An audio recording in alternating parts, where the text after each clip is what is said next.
Imagine this. Every time you take a step, you're not just moving your body, you're generating electricity right under your feet.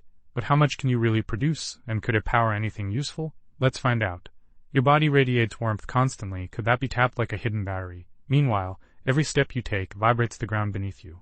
We're putting both to the test to see which one packs more punch for real-world power. Piezoelectric materials like quartz can generate a tiny charge when pressed, but scaling that up for real-world use is tricky. Meanwhile, thermoelectric generators convert body heat into power, though they're still not efficient enough to run your phone.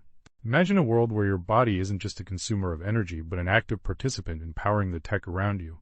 From wearable chargers to implantable power sources, we're on the brink of a revolution where human movement and heat could fuel everything from smartphones to medical devices. This isn't sci-fi anymore, it's the future knocking at our door. But here's the catch. Your body isn't a limitless battery.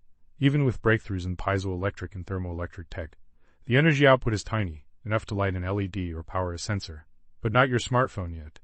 And that brings us to the real question, how far can we push this? This isn't just about reducing our reliance on traditional energy sources.